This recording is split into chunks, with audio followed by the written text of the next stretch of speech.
Hello বন্ধুরা, আপনারা সবাই কেমন আছেন? আশা করছি সবাই ভালো আছেন। আমি এখানে সকালে আমার যে কাজ থাকে সেগুলো সব করে নিয়েছি। তারপরে এখানে রুটিতে জ্যাম লাগিয়ে দিয়েছি ছেলেকে হালকা টিফিনের জন্য। তো ওকে রেডি করিয়ে নিয়েছি স্কুলে যাবার জন্য। তো স্কুলে যাবার জন্য রেডি হয়ে গেছে। তো এখানে ও দুজনকে টাটা করে দিচ্ছে। তারপরে ওকে বললাম আস্তে আস্তে চলো। তো এইভাবে আস্তে আস্তে চলছে। আজকে একেবারে ও স্কুলে যাবার জন্য রেডি, মানে কোনো ব্যঙ্গমা আর করেনি আর কি। তারপরে এখানে দেখুন আকাশটা মেঘ করে আছে, বৃষ্টি আসবে। তারপরে এখানে চলে এলাম, স্কুলে এসে দেখছি যে এখানে কয়েকজন বাচ্চা চলে এসছে।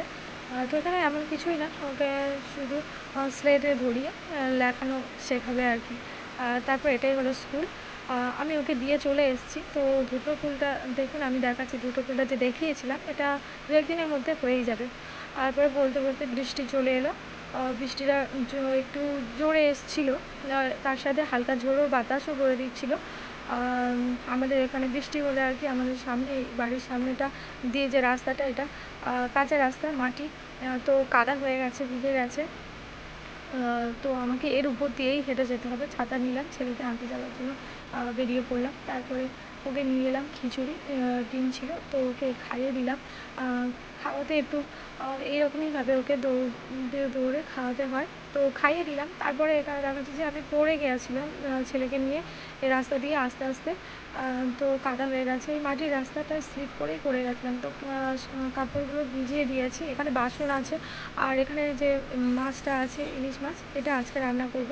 তো এখানে আমি ভাত বসিয়ে দিয়েছি, মাছটা কেটে নিয়েছি। তারপরে জামা কাপড়গুলো ধুয়ে দিয়েছি, ব্যাগটা, ছেলের ব্যাগ, ছাতা, এগুলো ধুয়ে দিয়েছি।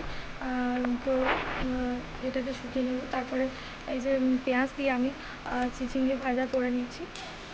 তারপর এখানে আমি সর্ষে, টমেটো আর কালো জিরে দিয়ে কাঁচা লঙ্কা দিয়ে ইলিশ মাছটাকে ঝাল করে নেব।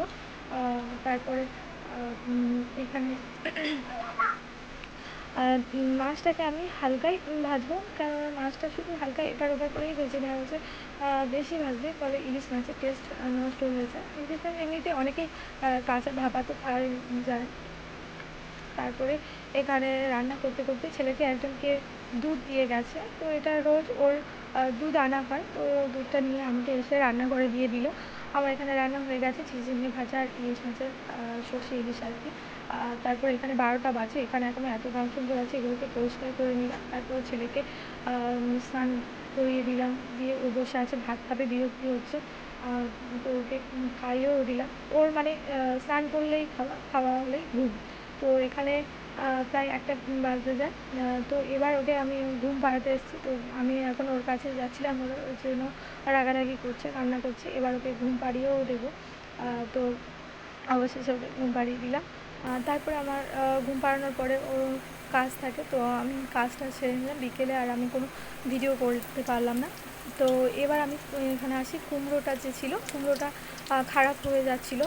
তো ওই জন্য ওটাকে কেটে এখানে আমি কালো জিরে বেসন দিয়ে ভেজে নিলাম। তো ওকে ভাজা হলে প্রথমেই ওর জন্য ভেজে নিয়েছিলাম, ঝাল কম, লবণ কম, তো দিয়ে ওকে এবার দিয়েছি। গরম বলে খাচ্ছে না, তো ওটা ঠান্ডা হয়ে গেলে ও খাবে। ও বলছে গরম গরম। তো তারপর এটা খাওয়া হয়ে গেলে ও আবার নিতে চলে এসছে। ওর প্লেটে রাখা ছিল, তো ওটা সেটাই নিয়ে গেল। কেমন করে যাচ্ছে দেখুন, মানে আনন্দে আর কি, যে আমি বলছি যে তুই এগুলোও নিয়েছিস, তো ওই রকমভাবেই যাচ্ছে। তারপরে এটাও ভাজা হচ্ছে, মাকেও দিয়েছিলাম আমাদের জন্য একটু ঝাল বেশি দিয়ে, তো মাও খাচ্ছিল। তারপরে এখানে আমি পেঁয়াজও আর কাঁচা লঙ্কা কুচিয়ে রেখেছিলাম, তো এটাও ভেজে নেব, পেঁয়াজি আর কি করব। তারপর এটা পেঁয়াজিটাও দিয়ে দিলাম লাস্টে। তো এটাও করলাম, এটা হয়ে গেল। আমার ভিডিওটা কেমন লাগছে আপনারা একটু বলবেন, লাইক, কমেন্ট, শেয়ার করবেন, অবশ্যই সাবস্ক্রাইব করবেন, যাতে আমি এগিয়ে যেতে পারি। তো লাস্ট ভিডিও ছেলেকে পড়ি ভিডিওটি